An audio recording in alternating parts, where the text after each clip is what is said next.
आज की कहानी एक पारिवारिक हिंदी स्टोरी है। आशा करती हूँ कि आपको स्टोरी अच्छी लगेगी। कहानियाँ सुनने के लिए मेरे यूट्यूब चैनल मेरी कहानियों को सब्सक्राइब भी कर लें। पारिवारिक हिंदी स्टोरी। रूपा ने अपनी सास से बोला, माँ जी आज क्या बनाऊँ खाने में। माला जी बोली, पूछ तो ऐसे रही है जैसे रोज हमसे ही पूछकर बनाती आई है। रूपा ने कहा, जिस दिन पापा जी मंडी जाते हैं, मंडी से एक साथ कई सब्जी लाते हैं, तो हमेशा पूछकर ही बनाती आई हूँ। जब आप लेती हैं तो एक ही लेती हैं, उसमें भला क्या पूछना। माला जी जुबान तो कैंची जैसी हो गई है, इसकी देखो तो कैसे जवाब देती है। हर वक्त चलती रहती है, जैसे संस्कार दिए हैं मायके वालों ने वैसे ही तो दिखाएगी यहाँ। ना खाना बनाना आता ना घर के काम, बस बहस करवा लो महारानी पर। रूपा बोली, माँ जी आप मेरे संस्कार की बात ना करें, मुझे भी आपसे बहस नहीं करनी। बताना हो तो बताइए, नहीं तो और भी काम है मेरे पास। बच्चे आते होंगे स्कूल से। रूपा इतना कहकर रसोई घर में चली गई। ये रूपा के ससुराल में रोज होता है। उसके और मनोज के विवाह को इतने साल पूरे हो चुके हैं। 10 साल तक चूँ भी नहीं किया रूपा ने। बस सुबह से शाम तक सास ससुर देवर ननंद पति बच्चों की खातिरदारी में ही लगी रहती। देवर का अभी पिछले साल विवाह हुआ। देवरानी जी ऐसे आई कि 1 साल में ही सास से तंग आकर देवर के साथ अलग रहने लगी। उसमें भी सास को रूपा ही बुरी लगती। माला जी कहती, छोटी बहुरिया पढ़ी लिखी है, नौकरी करती है, वहाँ इसलिए चली गई घर से। कभी उसकी बुराई नहीं की, क्योंकि वो दहेज में रूपा से दुगने पैसे जो लेकर आई थी। ऊपर से उसके पिता, बड़े भाई, छोटे भाई भी सभी सरकारी पद पर ऊंचे ओहदे पर थे। आते तो हमेशा खूब सामान दे कर जाते। माला जी को जो माला जी की जुबान बंद करने के लिए काफ़ी होता। कह कर जाते, माला जी हमारी बेटी नाजुक है, इससे घर का काम नहीं होता, कहिए तो हम लगवा दे नौकरानी। खूब जवाब देती छोटी की बहू, पर मजाल है उसको एक सुनाई हो। आज तक माला जी ने, क्योंकि सम्मान पैसे के लिए सब कुछ सुनने और सहने को तैयार थी। माला जी दूसरी तरफ बेचारी रूपा गरीब परिवार से, पिताजी किसान, एक भाई वो भी मानसिक रूप से ठीक नहीं था। इस वजह से बेचारी को हमेशा ताने सुनने पड़ते। जब विवाह करके आई तो मनोज ने साफ कह दिया, मेरे छोटे भाई बहन अब तुम्हारे बच्चे जैसे हैं, इनके विवाह तक सारी जिम्मेदारी हमें ही निभानी है। रूपा भी मनोज की बातों पर खरी उतरी। अपने बच्चों से भी ज़्यादा प्यार दिया उसने देवर और ननंद को। बच्चे भी उसके विवाह के 8 साल बाद हुए, क्योंकि मनोज को लगता था कहीं मेरे भाई बहन की तरफ रूपा का ध्यान कम न हो जा। वैसे तो मनोज रूपा को बहुत प्यार करता था। उसी के सहारे वो माला जी के करेले से भी कड़वी बातों को शहद की तरह घोलकर पीती रही। 1 साल पहले ननंद रानी भी घर से विदा हो गई, पर अब रूपा जवाब देने लगी थी। अब वो भी अपने शरीर मस्तिष्क को आराम देना चाहती थी। हर वक्त कितना सहे। रूपा ने एक बात समझ ली थी, आप जितना जुल्म सहोगे, लोग उतना ही आप पर जुल्म करेंगे। जिस दिन आपने आवाज़ उठाई उस दिन से कुछ कम हो जाएंगे। रूपा खाना बना रही होती है और अपनी सोच में गुम थी।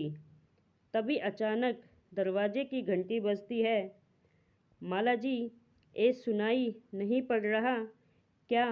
कब से घंटी बज रही है? बहरी हो गई है? दिखता नहीं मैं पूजा कर रही हूँ बबीता जी। इतना कहकर अपने जाप करने लगी। रूपा दौड़ती हुई आई और दरवाज़ा खोला। अरे सोनम, आप इस समय सब ठीक तो है? सोनम गुस्से में, अरे भाभी, अंदर भी आने दोगी या सब बाहर ही पूछ लोगी? सोनम रोती हुई चिढ़कर बोली। अपनी बिटिया की आवाज़ सुनकर माला जी पूजा बीच में ही छोड़कर आ गई। माला जी, सोनम सब ठीक तो है? रात के इस वक्त तू अकेली आई है या दामाद जी भी साथ हैं? सोनम, माँ अनर्थ हो गया। आपकी बेटी को उसकी सास और पति ने मिलकर धक्का मारकर घर से भगा दिया और कहा, जा अपने मायके, हमें अपनी मनहूस शक्ल मत दिखाना। आज के बाद माला जी गुस्से में इतनी हिम्मत उन दो कौड़ी के लोगों की, मुझे तो पहले ही पता था वो ऐसे ही हैं, पर मनोज के बापू कहाँ मानने को तैयार थे। कहते बहुत संस्कारी लोग हैं। दिख गए उनके संस्कार। तू रो मत बिटिया, आने दे मनोज और तेरे बापू को, फिर देखती हूँ इन लोगों को। रूपा, माँ जी, किसी भी फैसले पर पहुँचने से पहले सोनम से पूछ तो लीजिए कि बात क्या हुई। सोनम, बताइयो ना क्या हुआ? जीजा जी तो काफ़ी सुलझे हुए सरल स्वभाव के हैं। मुझे नहीं लगता कि वो बेवजह इस तरह बदतमीजी से बात करेंगे आपसे। माला जी, हाँ हाँ हाँ, तुझे तो मेरी सोनम ही गलत लगेगी।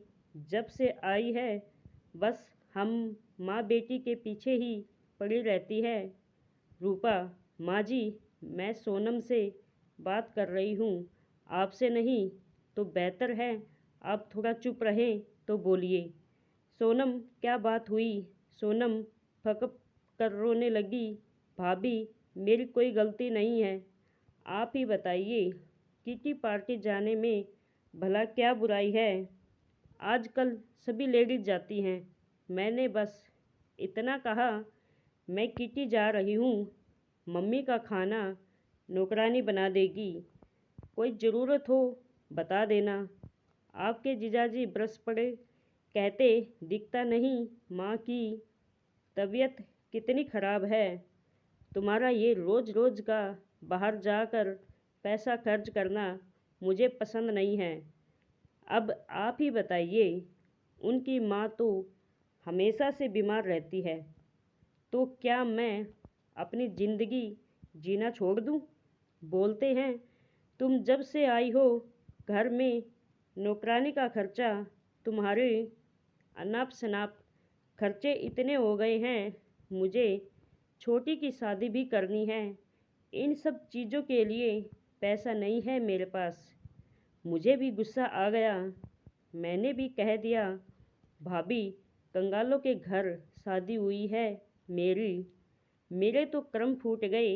एक बीमार औरत, एक कंजूस पति, कुंवारी ननंद के बीच पिस कर रह गई हूँ। मैं ऐसे ही रहूँगी, नौकरी कर लूँगी, पर अपने शौक़ नहीं छोड़ूँगी। बस इसी बात पर इतना सुनाया भाभी। आल्सो रीड, मैं अपने स्वाभिमान के साथ और समझौता नहीं कर सकती। नौकरी करनी है तो अपने मायके जाकर यहाँ माँ की सेवा करनी होगी। मैं आ गई इसीलिए।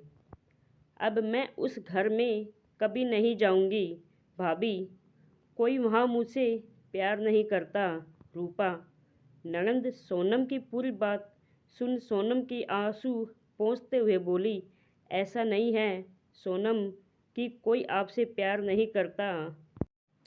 गलती आपकी भी है। माला जी, ये क्या बोल रही है तू? एक तो वो इतनी परेशान है, तू उसी को गलत बोल रही है। यही संस्कार दिए हैं तेरे माँ बाप ने तुझे कि अपनी ननंद को उल्टा जवाब दे। माँ जी, आप बार बार क्यों मेरे मायके और संस्कार को बीच में लाती है? और माँ जी, आप संस्कारों की बात तो कीजिए ही मत। माँ जी, ये आपके ही संस्कार हैं जिस कारण सोनम अपना स्वर्ग जैसा ससुराल छोड़कर लड़ झगड़ कर यहाँ आई है। अगर संस्कार दिए होते तो अच्छे बुरे की पहचान करना आती। इनमें मैंने कभी अपनी ननंद नहीं माना। जब इस घर में आई थी 9 साल की थी सोनम। मैंने इनसे कहा था कितनी छोटी है मुझसे। उन्होंने कहा सोनम मेरी बेटी जैसी है, उसकी आंखों में कभी आंसू मत आने देना। और मैंने ऐसा ही किया। सोनम, क्या गलत कहा जीजाजी ने? पता है आपको, जब मैं ब्याह के आई यहाँ तब आपके भैया ने साफ कह दिया मैं कोई खर्चा नहीं दूंगा तुम्हें फिजूल के खर्च के लिए। मेरे सामने 2 बड़ी जिम्मेदारियां हैं। मेरे छोटे भाई बहन, पिताजी बीमार रहते हैं। आमदनी का जरिया सिर्फ मेरी एक छोटी सी नौकरी है। आप लोगों की देखभाल के कारण ही हम लोगों ने कोई बच्चा नहीं सोचा। पर रोज के माँ जी के ताने भी सहे लगते हैं। बांझ ही रहेगी, ये जरूर कोई कमी है इसमें, तभी बच्चे नहीं हो रहे। अरे हमारे करम फूटे थे, ऐसी बहू हमें मिली। तब मेरे स्वाभिमान को ठेस पहुंची। मैंने कह दिया आपके भैया से, समाज मुझे जीने नहीं दे रहा, अपना फैसला बदल दो, एक बच्चा कर लेते हैं। आपके भाई बहन की कोई अनदेखी नहीं होगी। तब जाकर गुड़िया मेरी गोद में आई। दिन भर माँ जी के ताने, घर के कामों में लगी रहती। शायद ही कभी मैंने बाजार का रुख किया होगा। मन मार कर रह जाती। अगर मैं भी आपकी तरह घर छोड़कर चली जाती तो क्या जो स्थिति इस घर की है वो होती? माँ जी, आप संस्कारों की बात ना ही करें। पारिवारिक हिंदी स्टोरी आप अच्छे से जानती होगी। सोनम, क्या मैंने कभी आपको कुछ गलत समझाया, प्यार में कोई कमी रखी? आप बहुत किस्मत वाली हैं जो जीजाजी के रूप में आपको बहुत समझदार, आपको बेतिहा प्यार करने वाले